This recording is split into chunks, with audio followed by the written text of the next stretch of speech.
Hello everyone, welcome back to my YouTube channel. I am Manpreet Singh and you are watching Physics World.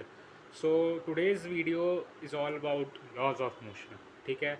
So आज हम laws of motion के सारे important numericals करेंगे जो कि आपके स्कूल एग्जामिनेशन के लिए और इवन कुछ कॉम्पिटिटिव लेवल के क्वेश्चंस भी हम प्रैक्टिस करेंगे.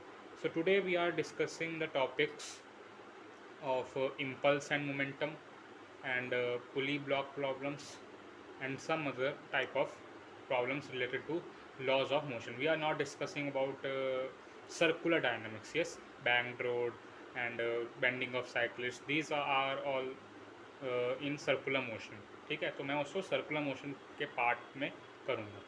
सो आज की इस वीडियो में हम impulse, momentum, conservation of momentum and pulley block problems और कुछ रिलेटेड प्रॉब्लम्स और फ्रिक्शन को भी थोड़ा बहुत हम टच कर लेंगे आज. ठीक है. सो फर्स्ट क्वेश्चन आपका स्क्रीन पे ये रहा. तो ये है एक इम्पल्स रिलेटेड प्रॉब्लम. अब क्या है ये problem, let's see. So the question is, I am not writing the whole question, the important things are I have written there. So the question is, there is a cricket ball, yes, whose mass is 150 gram and is moving with a initial velocity of 12 metre per second. और उस ball को hit किया जा रहा है cricketer के द्वारा. ठीक है, क्रिकेटर ने उसको हिट किया and its velocity changes to 20 metre per second. ठीक है, तो वेलोसिटी होगी उसकी 20 metre per second. With a negative sign भी हम कर देते हैं यहाँ पे बिकॉज डायरेक्शन अपोजिट हो जाएगी. ठीक है, क्योंकि उसने ऐसा कोई बोला नहीं है कि किसी एंगल पे गई है कहीं, तो हम ये मान के चलेंगे जब भी बोला ना हो कि कोई एंगल पे गई है तो ये मान के चलना कि जहाँ से आई है वहीं वापस चली गई. ठीक है, so let consider there is a bat. ठीक है, ये हम बैट कंसिडर कर लेते हैं. थोड़ा सा इसको डायग्रामेटिकली भी समझ लेते हैं. ठीक, एक गंदा सा बैट बनाया मैंने यहाँ पे. ठीक है, थोड़ा अच्छा सा नहीं लग रहा पर ठीक है, समझने के लिए ठीक है. So this is a ball. तो ये जो बॉल है ये इस तरफ मूव करेगी. ठीक है, 150 ग्राम की है. You can make diagrams in your examination as well if you have time. ठीक है, टाइम हो तभी ड्रॉ कीजिएगा. सो ये किससे जा रही है, 12 मीटर पर सेकेंड से जा रही है इस डायरेक्शन में. एंड ये जा रही है, जा रही, जा रही, जा जा जा जा और जाते जाते फिर यहाँ से फिर क्या होता है, हिट होता है. ठीक है, यहाँ से हिट हो जाती है वापस से. ठीक, और फिर ये यहाँ से फिर वापस जाती है, लेकिन इस बार की स्पीड से जाती है 20 मीटर पर सेकेंड से. तो ये ईस्ट साइड पे है तो ये नेगेटिव साइन मैंने वहाँ पे लगा दिया. यहाँ पे क्या मैंने एरो से बता दिया, तो ये इसी तरफ जा रही है. ठीक है, सो हमें क्या फाइंड करना है, average force. Average force exerted by um, exerted by the bat on to the ball. ठीक है, ये हमें एवरेज फोर्स निकालनी है. So you all know the formula for average force. If you haven't no please note it down. Force, average force का formula होता है what, impulse upon time. ठीक है, ये टाइम भी दे रखा है हमको कि कितने सेकेंड्स तक ये जो हिट करने का समय है, बॉल आई, ये टक से हिट हुई और फिर गई, टक से हिट हुई फिर गई. सो ये टक कितनी देर का हुआ, 0.01 सेकेंड, मतलब हमें टाइम दे रखा है. हमें क्या निकालना है, इम्पल्स. बस इम्पल्स निकाल देंगे, इधर वैल्यू सब्स्टिट्यूट कर देंगे. सो हमारा आंसर आ जाएगा किस चीज़ का, एवरेज फोर्स का. तो ये आपको फॉर्मूला याद रखना है, average force is equals to impulse upon में टाइम. ठीक है, average force equals to impulse upon में टाइम. आपने ग्राफ देखा होगा अपनी बुक में भी, एनसीईआरटी में भी दे रखा है कि फोर्स टाइम ग्राफ होता है ना. फोर्स टाइम ग्राफ होता है. फोर्स टाइम ग्राफ का कुछ बुक में कुछ ऐसा सा ग्राफ दे रखा है शायद से, है ना. तो ये जो एरिया होता है ये क्या देता है, ये हमें इम्पल्स देता है. ठीक है, मतलब हम कहते हैं ना कि impulse equals to integral of F D T. ठीक है, ये हम कहते हैं where F is a function of time, force function होता है टाइम का. तो ये आपको फॉर्मूला पता है, तो यहीं से मैंने ये फॉर्मूला निकाल दिया. ठीक है, क्योंकि एवरेज निकालनी है तो एवरेज में फिर हमें, अगर ये इंस्टेंटेनियस पूछता, मैं थोड़ा सा मैं अलग क्वेश्चन के जा रहा हूँ, क्योंकि अगर ये इंस्टेंटेनियस पूछता तो अब क्या करते, D I upon D T. ठीक है, D I upon D T equals to F instant. ठीक है, एफ इंस्टेंट. ठीक है, कुछ सिमिलर चीज़ नहीं लग रही, कहीं देखा हुआ लग रहा है ये. हाँ, हमने सेकेंड लॉ ऑफ मोशन में पढ़ा था ना कि F equals to D P upon D T, F equals to D P upon D T. So here क्या है, F equals to D I upon D T. मतलब क्या हुआ, हमें तो पता ही है वैसे भी कि इम्पल्स और मोमेंटम दोनों क्या होते हैं, सेम होते हैं. ठीक है, change in impulse is equals to moment, ठीक है, ये आपको पता ही है। चलो यहाँ से भी प्रूफ हुआ। चलो अब हम अपना क्वेश्चन करते हैं। हमारा क्वेश्चन इस फॉर्मूले पर है, ठीक है, बाकी सबको भूल जाते हैं। अब करते हैं अपना क्वेश्चन। उसके लिए हमें क्या चाहिए, बस इम्पल्स चाहिए। और एक क्वेश्चन आपका बहुत बार रिपीट हो चुका है, मैं पहले बता रहा हूँ, ये सेंट्रल स्कूल में आ चुका है आपका, 2004 में भी आ चुका है, 2005 में भी आ चुका है और 2007 में भी आ चुका है। रिपीटेड क्वेश्चन है ये, ठीक है, बहुत इंपॉर्टेंट है। चलो इसको करते हैं। इम्पल्स, इम्पल्स क्या होता है, change in momentum. We all know that impulse is change in momentum.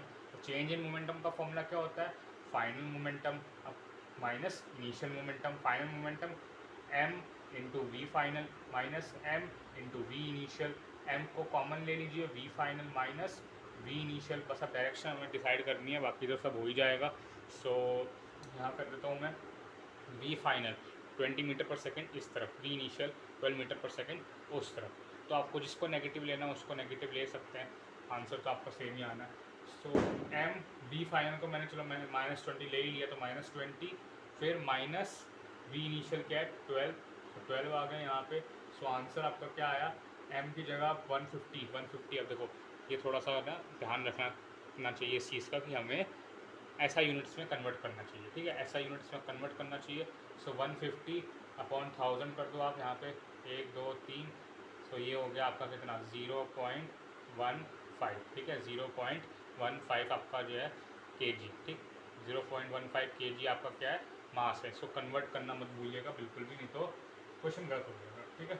0.15 into ये कितना है 2 और 3, ठीक है, 32 आ गया ये, -32। तो या उसको आप कैंसिल करेंगे, जब कैंसिल करेंगे तो ये समथिंग अबाउट क्या है, तो देखते हैं, इसको कैलकुलेट करते हैं। तो चलो इसको कैलकुलेट करते हैं। तो कैलकुलेट करने पर क्या होगा, 5 3 ज़ा 5 20 ज़ा, ठीक है, फिर ये इसको 2 से कर देते हैं, 2 10 ज़ा 2 16 ज़ा 16 3 ज़ा 48, ठीक है, तो आ गया आंसर -4.8, ठीक है, 16 3 ज़ा 48 बाई 10 तो 4.8 आंसर। और इसकी यूनिट क्या लिखेंगे आप, kg मीटर पर सेकेंड, ठीक है, kg मीटर पर सेकेंड। और ये आपका क्या है, इम्पल्स, ठीक है। सो इम्पल्स की आपकी वैल्यू आ गई क्या, -4.8 kg metre per second, -4.8 kg metre per second. तो ये आपका आ गया इम्पल्स। अब आप यहाँ से क्या निकाल सकते हैं, बड़े ही आसानी से आप यहाँ से, वो दिख नहीं रहा शायद से, ये दिख रहा है, हाँ, अब यहाँ से आप बड़े ही आराम से एवरेज फोर्स निकाल सकते हैं by using this formula. So average force क्या आ जाएगा, average force is equals to -4.8, या माइनस अब ना लगाओ, बिना माइनस के भी काम चल जाएगा, क्योंकि अब हमें क्या बताना है, फोर्स का मैग्नीट्यूड बताना है, हमें डायरेक्शन नहीं बतानी है। उसने क्या पूछा, उसने पूछा है फाइंड द एवरेज फोर्स, ठीक है, डायरेक्शन नहीं पूछी, तो हम डायरेक्शन से नहीं जाएंगे। सो इसको बिना माइनस के भी कर सकते। तो 4.8 डिवाइडेड बाय टाइम कितना है, 0.01 सेकेंड। तो इसको ऊपर भेज दो, कितना हो जाएगा ये 100, ठीक है, 100 हो जाएगा। तो ये आ गया आपका 480 न्यूटन, ठीक है। 100 से मल्टीप्लाई करेंगे आप 4.8 को, सो 2 जीरो आगे से जाएगा वो, सो 480 न्यूटन। सो आपका average force exerted by the bat on to the ball is 480 newton. I hope आपको ये क्वेश्चन बड़ी अच्छी तरीके से समझ में आ गया होगा। ऐसे क्वेश्चंस आपके एग्जामिनेशन में 3 मार्क्स तक का, या 2 या 3 मार्क्स तक का बहुत ही आराम से आ सकता है, ठीक है। सो इसको अच्छे से नोट डाउन कर लीजिए, अच्छे से समझ लीजिए मेन कॉन्सेप्ट क्या है इसमें, ये फॉर्मूला, ठीक है, ये आपको पता होना चाहिए कि average force is equals to impulse upon time. और इम्पल्स क्या होता है, चेंज इन मोमेंटम, ठीक है, इम्पल्स क्या होता है, चेंज इन मोमेंटम। बाकी सब तो क्लियर, ठीक है। चल चलते हैं नेक्स्ट क्वेश्चन। सो अब एक क्वेश्चन करते हैं हम एक्सप्लोजन ऑफ बॉम्ब के ऊपर, ठीक है, IIT 82 का क्वेश्चन है ये, 1982, ठीक है। सो इसका हम अब एक क्वेश्चन करेंगे, बहुत ही इंटरेस्टिंग सा ये टॉपिक है, एक्सप्लोजन ऑफ बॉम्ब। इसमें आपका कौन सा कॉन्सेप्ट यूज़ होता है, here we use the concept of law of conservation of momentum, ठीक है। क्या कॉन्सेप्ट यूज़ करते हैं हम यहाँ पे, law of conservation of momentum, ठीक है, लीनियर मोमेंटम, ठीक है, obviously. So law of conservation of momentum का हम कंसेप्ट यूज़ करते हैं एक्सप्लोजन ऑफ बॉम्ब। पहले हमें कहानी समझ लेते हैं, ठीक है। कहानी क्या है, जब भी एक बॉम्ब एक्सप्लोड होता है, ठीक है, let us consider this is the bomb, ठीक है, TNT लिख देते हैं अंदर, ठीक है, TNT। तो ये आपका बॉम्ब है, ठीक है। अब ये जब एक्सप्लोड होगा तो एक्सप्लोड कैसे होता है, कोई भी बॉम्ब एक्सप्लोड कैसे होता है, अपनी इंटरनल फोर्सेस की वजह से, ठीक है।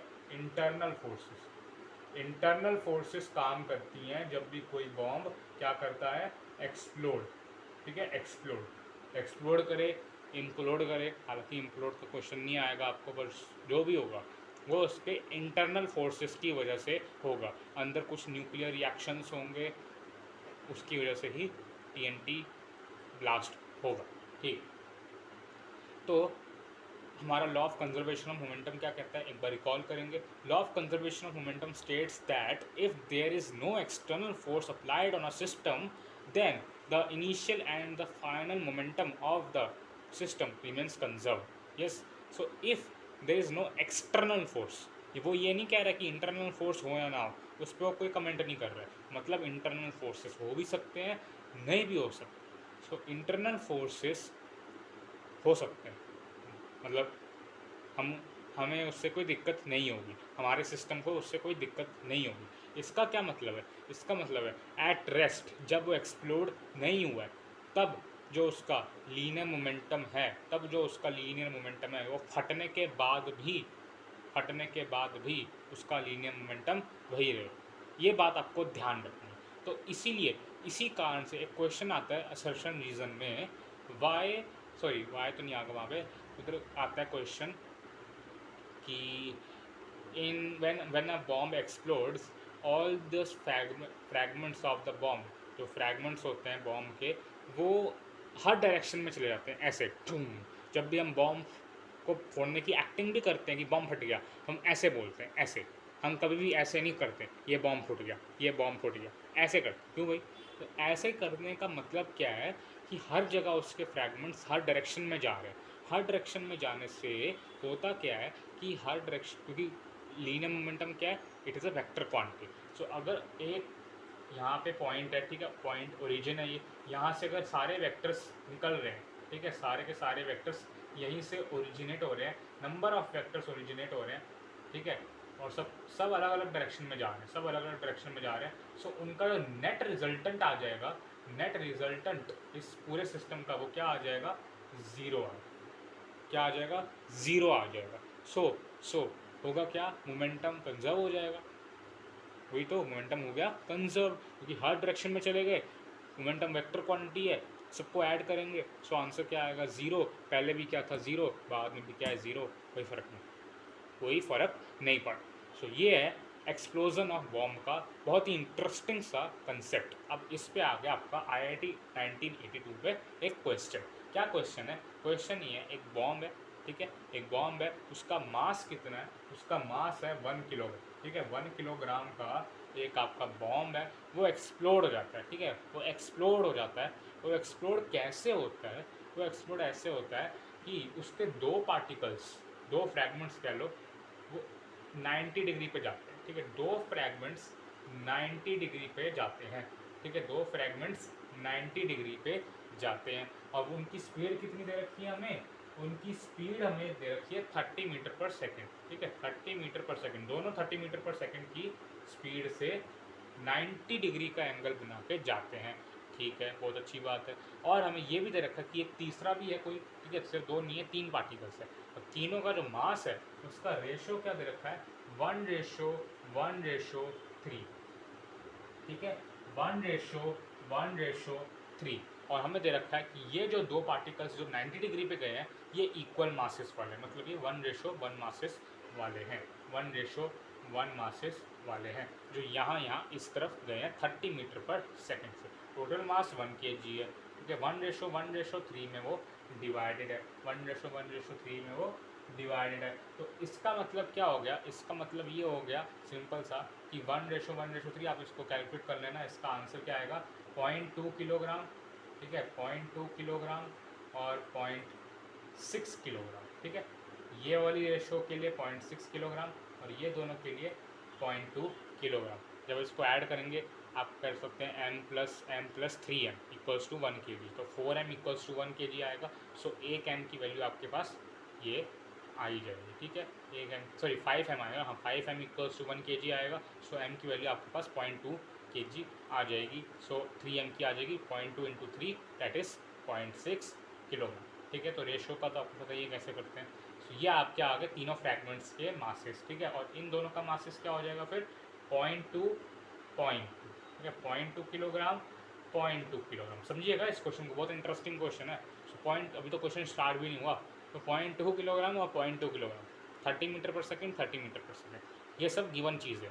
ठीक है, अब जरा सोचिए, वो बोल रहा है कि what is the velocity of the heavier fragment this fragment, इसकी वेलोसिटी क्या होगी, हमें ये बताना है।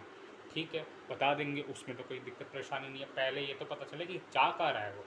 तो ध्यान से समझो, अगर ये दोनों यहाँ जा रहे हैं, हमें ये सिचुएशन लानी है, कैसे भी ये वाली सिचुएशन लानी है। तो उसके लिए हम क्या करेंगे, जो तीसरा पार्टिकल होगा वो क्या करेगा, वो यहाँ तो जाएगा नहीं, यहाँ जाएगा तो फिर तो इस तरफ मोमेंटम बढ़ जाएगा, है ना, इस तरफ बढ़ जाएगा, उसको इसके अपोजिट में जाना पड़ेगा। सो वो इस डायरेक्शन में जाएगा आई थिंक। ठीक है, इस डायरेक्शन में जाएगा। इसको थोड़ा डॉटेड बना देते हैं। ठीक है, डॉटेड है ये, थोड़ा खराब सा हो गया, बट ठीक है, डॉटेड बना देना चाहता था मैं इसको। ठीक, हाँ, सो ये इस तरफ जाएगा कहीं, है ना।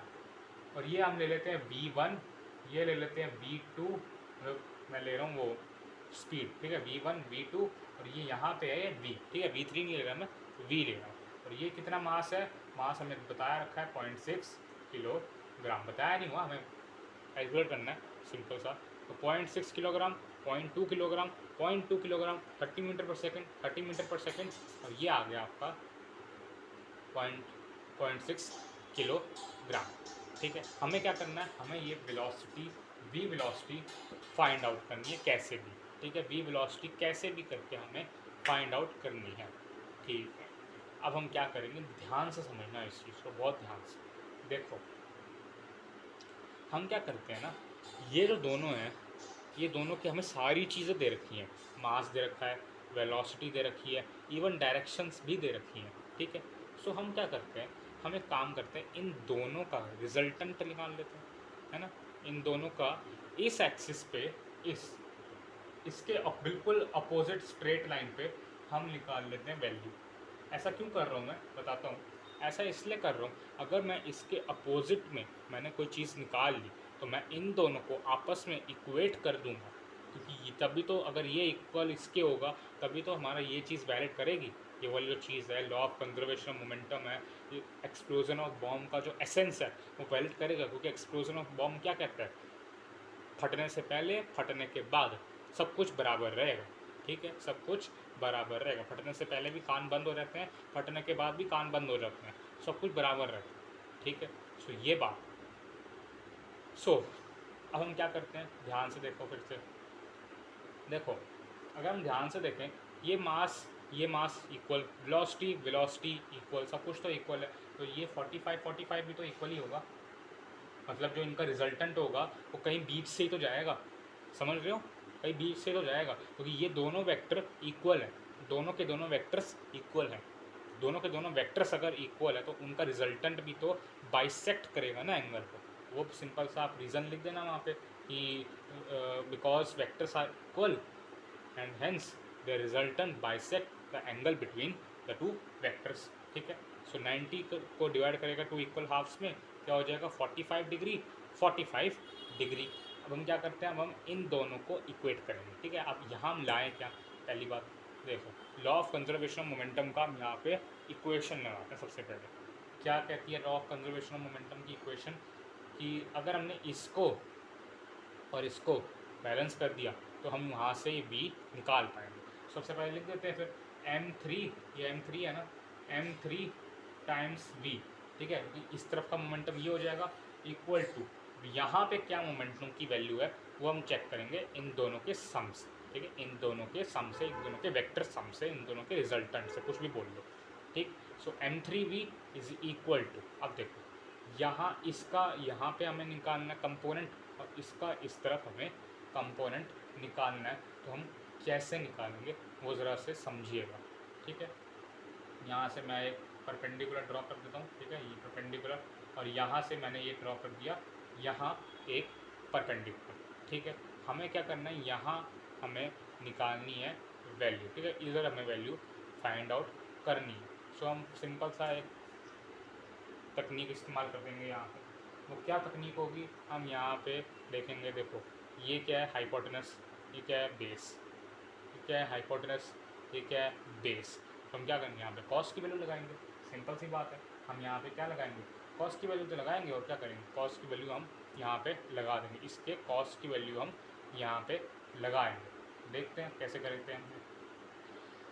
सो m1 v1 cos 45 degree plus m2 v2 cos 45 degree. Plus क्यों किया, क्योंकि दोनों सेम डायरेक्शन में। अगर ऑपोजिट में होते तब नेगेटिव का साइन आता, अब दोनों सेम डायरेक्शन में है तो क्या आएगा, पॉजिटिव का ही साइन आएगा। तो m1 v1 और ये आएगा 45, m2 v2 cos 45।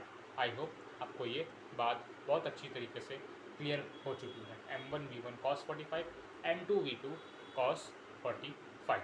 अब देखो, अब हम बस वैल्यूज पुट करनी है। ये वैल्यू दे रखी है, ये वैल्यू दे रखी है, ये हमें पता है, ये दे रखा है, ये दे रखा है, पता है, ये दे रखा है, ये निकालना है बस, ठीक है। सो m3v, अभी मैं इसका वैल्यू पुट नहीं कर रहा, अंदर इसका वैल्यू पुट करते हैं। सो m1 की वैल्यू क्या है, m1 m2 दोनों बराबर ही है 0.2, ठीक है। अब देखो इसको थोड़ा और आसान बनाते हैं, m1 v1 m2 v2 दोनों बराबर ही हैं, cos 45 दोनों बराबर है। सो इसको क्या करते हैं, 2 टाइम्स m v डैश कर दो cos 45 डिग्री, ठीक है, ताकि इससे थोड़ा डिफ्रेंशिएट कर सकें हम। डिफ्रेंशिएट वो वाला डिफ्रेंशिएट नहीं, अलग अलग कर सकें। ये v है तो ये v डैश करेंगे हम, ठीक है। मैंने कैसे कर दिया ये, क्योंकि ये m और v दोनों इक्वल तो हैं, 30 मीटर पर सेकेंड 0.2, रेशो देखो 1:1, इसलिए मैंने ट्वाइस कर दिया वहाँ पे। बार बार वैल्यू कैसे पुट करूँ, ठीक है। तो 2 इंटू m क्या है 0.2 kg, v dash 30 metre per second, cos 45 1/√2, point लाएंगे यहाँ से यहाँ गया, ठीक है। 2 इंटू 4/√2 क्या आ गया, m3v। m3 की वैल्यू क्या आ गई, 4/√2, 4/√2। अब v की वैल्यू आ जाएगी 4/√2 इंटू m3 कितना है 0.6 किलोग्राम, इसका ये 40 ऊपर हो जाएगा। सो ये 20/3, ठीक है, 20/3। अब इसको √2 को भी थोड़ा सा बैलेंस कर देते हैं। सो 20√2/2 3 + 6 कर देते हैं यहाँ पे। सो ये कितना हो जाएगा,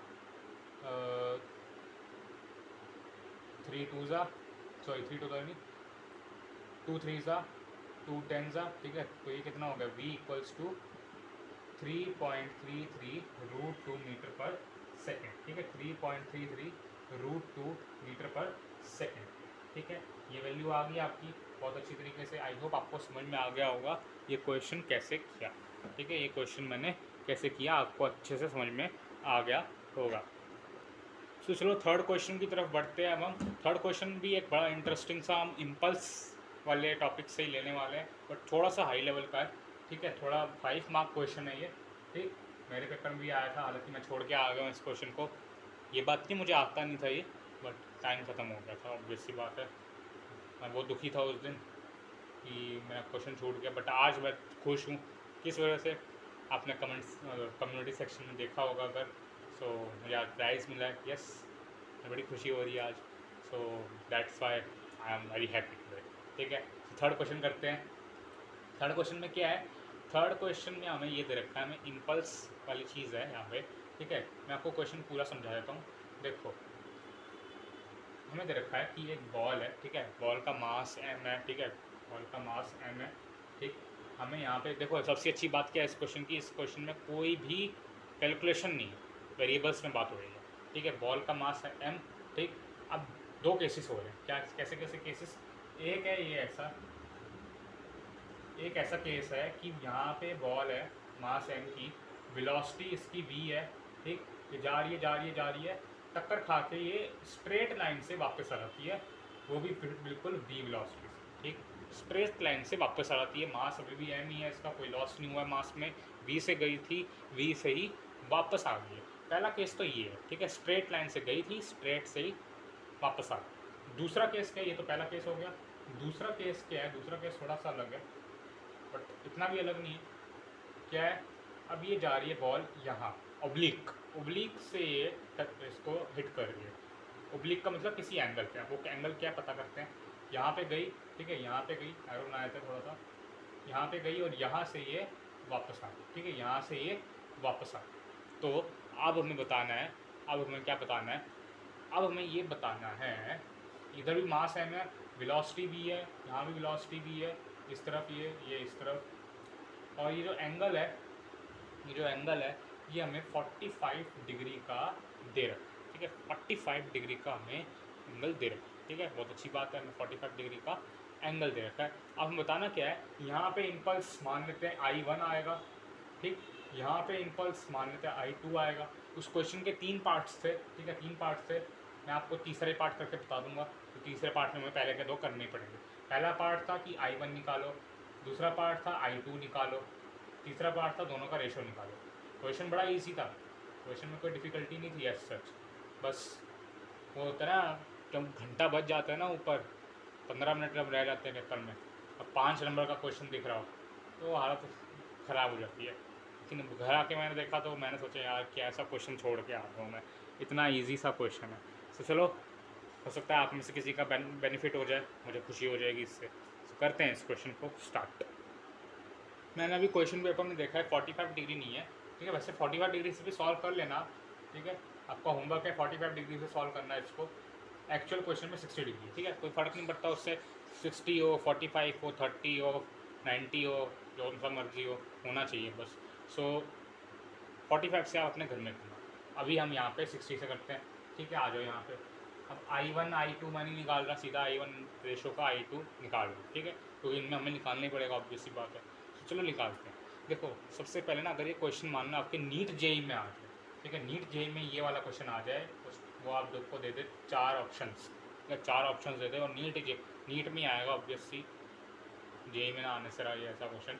सो नीट में अगर आप मान लो आपका आ जाए, तो उसमें ना फटाक से ट्रिक लगानी है, ठीक है, फटाक से ट्रिक निकालनी है, और ट्रिक मैं आपको बाद में बताऊँगा, ठीक है, उससे आंसर 2 मिनट में आ जाएगा।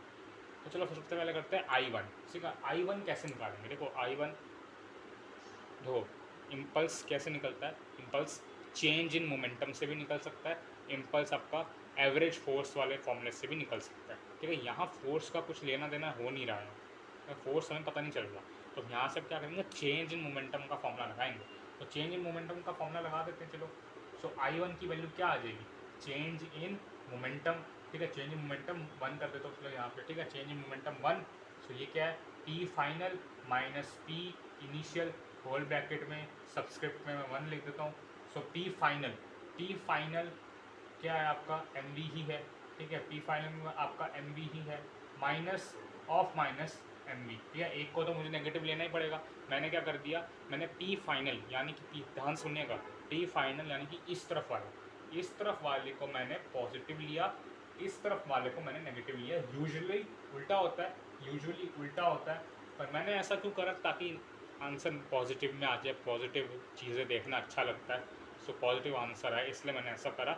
ये हमारी मर्ज़ी होती है, किसी को भी हम नेगेटिव किसी को भी पॉजिटिव कर सकते हैं, हमें कोई कार्टेशियन का जो रूल है उसको बिल्कुल ऐसा नहीं है कि वो फाइनल रूल है, ऐसा नहीं है, हमारी फ्रीडम है, हम जो सी मर्जी साइड नेगेटिव पॉजिटिव ले सकते। सो मैंने जो है ये साइड को पॉजिटिव ले लिया, सो ये वाला पॉजिटिव आ गया, फाइनल इस तरफ है तो पॉजिटिव, इनिशियल उस तरफ है, नेगेटिव बीच में, नेगेटिव का साइन पहले से है, ये बात याद रखिएगा, इसलिए यहाँ पे नेगेटिव ऑफ नेगेटिव हो जाएगा। उसको प्लस करेंगे, क्या आएगा आंसर, 2 टाइम्स MV, ठीक है, ये फर्स्ट का चलो आंसर ले लो आप यहाँ पे। सेकेंड I2, अब I2 क्या आएगा, I2 आएगा डेल्टा P2, ठीक है, डेल्टा P2, ये आप क्वेश्चन में कैसे करेंगे वो बता रहा हूँ, ट्रिक में बताऊँ मैं, चिंता मत करो। सो P final minus P initial 2, लेकिन यहाँ पे थोड़ी सी दिक्कत, तो यहाँ पे अब क्या है ना, ओब्लीक है, अब हम ऐसे कैसे निकालें, इसको निकालने का ना तरीका क्या है, इसको निकालने का तरीका है आपका वेक्टर एडिशन, ठीक है, वेक्टर एडिशन, ध्यान समझिए, ये यहाँ जा रहा है, यहाँ जा रहा है, अब इसका ध्यान समझिएगा, इसका जो इफेक्ट होगा ना वेक्टर का, वो कहीं इस तरफ होगा, ठीक है, ये लाइन तो स्ट्रेट लाइन दिख रही है ना, इस तरफ होगा, और यहाँ भी ये 30 डिग्री और ये 30 डिग्री का रूल फॉलो होगा, 30 डिग्री क्यों हो रहा है यहाँ पे रूल फॉलो 30 डिग्री, पिछले क्वेश्चन को याद करिए, ठीक है, मैंने कहा था ये देखो ये एम और वी है, ये भी एम और वी है, सेम है वेक्टर्स। सो सेम वेक्टर्स का रिजल्टेंट उनके एंगल्स को बाइसेक्ट कर देता है। सो ये भी 30 डिग्री, ये भी 30 डिग्री, ठीक है, दोनों के दोनों क्या है 30 डिग्री। अब इसको हम थोड़ा सा कंपोनेंट्स में डिवाइड करते हैं। एक कंपोनेंट वर्टिकल में जाएगा, एक कंपोनेंट ये हॉरिजॉन्टल में, और यहाँ भी एक कंपोनेंट वर्टिकल में जाएगा और ये हॉरिजॉन्टल में भी इसी डायरेक्शन में जाएगा। वर्टिकल कंपोनेंट्स जो होंगे वो आपके इम्पल्स में कोई योगदान नहीं देने वाले, ये वाले ही इम्पल्स में आपका योगदान देंगे। क्यों? क्योंकि ये तो कैंसिल ही हो जाएंगे, दिख रहे हैं साफ साफ, ये होगा ये इसके इक्वली होगा, तो ये दोनों तो कैंसिल हो जाएंगे। ये इफेक्ट देगा। इम्पल्स का मतलब क्या होता है? इम्पल्स मतलब ये इम्पल्स, ठीक है। इम्पल्स का मतलब कुछ लगना, कोई चीज़ को कुछ हमें महसूस होना, फोर्स का, वो भी बिल्कुल एक इंस्टेंट पे, ठीक है। तो ये तो कट ही जाएगा, सो इसका तो कुछ होगा नहीं। यहाँ पे इम्पल्स आएगा, इस डायरेक्शन पे इम्पल्स फील होगा हमको, ठीक है। सो इस डायरेक्शन में हमें इम्पल्स फील होगा। तो हम करते हैं यहाँ पे, अब इसका हम कैसे करेंगे? पैरेललोग्राम लॉ लगा दो, ठीक है, पैरेललोग्राम लॉ लगा दो यहाँ पे। हम यहाँ पे इसका रिजल्टेंट निकालेंगे। सो रिजल्टेंट कैसे या तो वो कर दो, एक वो तरीका है। दूसरा क्या है, मैंने कंपोनेंट्स में डिवाइड कर दिया इसको, सो आप फिर से वो कॉस थीटा वाला कर सकते हो, जो सा मर्जी कर लो। मुझे कॉस थीटा वाला जनरली अच्छा लगता है, क्योंकि फिर वहाँ पे फिर अंडर रूट लेना पड़ता है रिजल्टेंट के लिए, तो ये ज़्यादा अच्छा है, ठीक है। वहाँ पे कैलकुलेटिव पार्ट ज़्यादा होता है। सो इसमें हम क्या करेंगे, सिंपल सी चीज़ करेंगे यहाँ पे कि M V cos 30 degree plus M V cos 30 degree, ठीक है। M V cos 30 degree plus M V cos 30 degree. So ये हो जाएगा एम वी कॉस, क्योंकि दोनों एक ही डायरेक्शन में, सो माइनस नहीं लगेगा, ठीक है। M V cos 30 degree plus M V cos 30 degree, उससे आपका यहाँ पे आंसर आ जाएगा, ठीक है। दोनों सेम पता, ठीक है, पता चल गया ना क्यों ये नेगेटिव नहीं आएगा, तो दोनों सेम डायरेक्शन में है, इसलिए यहाँ पे नहीं आएगा, ठीक है। इसलिए यहाँ पे ऐसे चीज़ नहीं होगी, ठीक। So M V cos 30 degree plus M V cos 30 degree, तो क्या हो जाएगा 2 एम वी कॉस 30 डिग्री, ठीक है। 2 M V cos 30 degree, 2 M V cos 30 degree, ये आ गया आपका, ठीक है। यहाँ से इसका कंपोनेंट लोगे एम वी कॉस 30 डिग्री, यहाँ से लोगे एम वी कॉस 30 डिग्री। माना कि -30 है, कुछ लोग बोलेंगे -30 है, पर हो सकता है उन लोगों ने ना पढ़ा हो ट्रिग्नोमेट्रिक फंक्शंस। उसमें बोला जाता है कि cos of minus theta is cos theta, ठीक है। Cos of minus theta is cos theta. तो ज़्यादा समझदारी मत दिखाइए, हम आपसे ज़्यादा समझदार हैं, ठीक। सो ये आपका आ गया 2 एम वी कॉस 30 डिग्री, ठीक। तो ये आपका ऐसे आ गया। अब हम क्या करते हैं, यहाँ पे वैल्यूज़ भी पुट कर देते हैं। वैल्यूज़ तो ऐसे देना चाहिए, ये तो सबसे अच्छी बात है क्वेश्चन की, वैल्यूज़ ही नहीं है, चलो अच्छी बात है। कॉस 30 की अगर आपको पुट करनी है तो कर लो। 2 एम वी कॉस 30 डिग्री क्या होगा, कॉस 30 डिग्री आपका हो जाएगा √3/2। सो ये आ गया, 2 से 2 कैंसिल, सो एम वी √3, ठीक है, एम वी √3। अब बस हमें क्या करना है, 2 एम वी को 2 M V divide by M V √3। कितना ईजी क्वेश्चन था, मैं अभी पहली बार इसको सॉल्व कर रहा हूँ, वैसे मुझे बहुत गिल्ट फील हो रहा है अंदर से, कितना ईजी क्वेश्चन था ये। तो 2/√3, जिसको आप लिख सकते हो 2/√3, ठीक है, 2/√3। तो मतलब क्या कि इस केस में जो इम्पल्स आएगा और इस केस में इम्पल्स जो आएगा उसका रेशो क्या होगा, 2/√3। और ये थोड़ा सा ठीक भी लग रहा है, क्योंकि यहाँ पे क्या है, इम्पल्स ज़्यादा ही आएगा। अगर आप सोचिए, थोड़ा एक्सपेरिमेंटली सोचिए, यहाँ पे इम्पल्स ज़्यादा ही आएगा। क्यों? क्योंकि यहाँ पे स्ट्रेट आ गया, यहाँ पे कुछ चीज़ें यहाँ पे कैंसिल होगी, हमारा कुछ लॉस हुआ है यहाँ पे इस वर्टिकल वाले में, सो आंसर कम ही आएगा, इसकी ये रेशो कम ही होगी। सो 2/√3, 2/√3, ये आपका फाइनल आंसर। अब अगर ये MCQ में आए, फटाफट कैसे करें इस क्वेश्चन को, ध्यान समझिए। ये ना एक आइडियल केस होता है क्या, कि आपकी वेलोसिटी सेम और मास सेम रहे, जब टकराने से पहले भी और टकराने के बाद भी, चाहे ऑब्लिक हो चाहे ये हो, ठीक है। ये एक आइडियल केस समझिए इस चीज़ को। तो जब ऐसा केस हो कि वेलोसिटी जब जा रही है और जब ऑब्जेक्ट वापस आ रहा है स्ट्रेट लाइन पे, वेलोसिटी सेम है, मास भी सेम है, सीधा इसको याद रख लो, सीधा याद रख लो 2 mv, ठीक है, सीधा याद रख लो। और ऐसी इसमें भी आप क्या करो, आप इसको निकालो ही मत, ठीक है, इसको आप निकालो ही मत, सीधा याद रखो कि आप ऐसा समझो कि ये चीज़ें हैं ही नहीं और ये सीधा जाके सीधा ही आ रहा है। बस आपको क्या करना है, cos of angle between this, ये दोनों का जो एंगल आ रहा होगा ना, इसको हाफ से डिवाइड कर देना, ठीक है। फिर से सुन लो, इन दोनों के बीच का जो एंगल 60 डिग्री है इसको हाफ से डिवाइड कर देना और 2 MV के साथ, जो कि यहाँ से आ रहा है 2 MV के साथ, उसको मल्टीप्लाई में कर देना, ठीक। और फिर आपका आ जाएगा आंसर, ठीक है। और उसका रेशो ले लेना, आंसर, ठीक है। मतलब सीधा आपको क्या सोचना है, जब क्वेश्चन दिखे सीधा सोचना है इसके लिए क्या है 2 MV, ठीक है। इसके लिए क्या है, ये ऐसे हो रहा है, ठीक है। तो इसका थीटा डिवाइड 2 करूँगा पहले, तो मैं थीटा बाई 2 60/2, अगर मैं होता ना MCQ में तो ऐसे ही करता हूँ, 30 डिग्री आ गया इसका, ठीक है। सो इसको मैं एक स्ट्रेट लाइन मानूंगा। सो हो गया ये 2 टाइम्स ऑफ MV बस cos 30 से मल्टीप्लाई कर दूंगा। सो ये यहाँ से ये 2 MV कट जाएगा, 1/cos 30 डिग्री आ जाएगा, ठीक है। 1/cos 30 डिग्री, 1/cos 30 क्या होता है, √3/2, √3/2 तो 2/√3, दैट्स द आंसर, ठीक है। इतना फटाफट होता है आंसर। तो ऐसे ही आपको नीट जेई में इतने फटाफट एक्यूरेसी से आंसर करना है। और इवन अगर आपका ये क्वेश्चन बस बदकिस्मती से अगर आपका ये MCQ में आ जाए स्कूल एग्जामिनेशन में, ऐसे आएगा नहीं, लेकिन अगर आ गया तो इसको ऐसे सॉल्व करना, ठीक है। बहुत ही ईजी क्वेश्चन था, बहुत ही ईजी क्वेश्चन था। दिल पे पत्थर रखे, दिल पे पत्थर रख के कहना पड़ रहा है, बहुत ही ईजी क्वेश्चन, ठीक है। चलिए बढ़ते हैं नेक्स्ट क्वेश्चन की तरफ। चलो अब एक NCERT का क्वेश्चन कर लेते हैं। Let's move to solve NCERT question. Yes, NCERT का भी क्वेश्चन सॉल्व करना चाहिए। NCERT को बिल्कुल आप इग्नोर नहीं कर सकते हो। तो इसका भी एक क्वेश्चन एग्जाम्पल है, ठीक है। एग्जाम्पल का हम एक क्वेश्चन करेंगे NCERT में, ठीक है। बहुत ही इंपॉर्टेंट क्वेश्चन है, ये भी आ सकता है, बहुत अच्छा क्वेश्चन है। सो क्वेश्चन है कुछ ऐसा सा, डायग्राम मैं बना देता हूँ क्वेश्चन की, ठीक है। ये आपका एक मास है जो सब्सटेंड हो रहा है यहाँ से, ठीक है। और मास कितना है, मास है आपका 6 kg का, ठीक। 6 kg का आपका मास है, यहाँ से ये नीचे आ रहा है, ठीक है, सस्पेंड है यहाँ से। और ये जो पूरी रोप है ये 2 मीटर की है, ठीक है। ये रोप पूरे की है 2 मीटर की, ये है इनिशियल कंडीशन। अब आपका क्या होता है, अब ये एक पॉइंट P है, ठीक, मिड पॉइंट, ठीक है। यहाँ से मतलब यहाँ यहाँ और यहाँ 1 मीटर है, ठीक है, ये मिड पॉइंट है। अब क्या हो रहा है, इस मिड पॉइंट पर एक 50 न्यूटन का फोर्स अप्लाई हो रहा है, इस तरफ से 50 न्यूटन का मिड पॉइंट पर अप्लाई हो रहा है। तो आप खुद सोचिए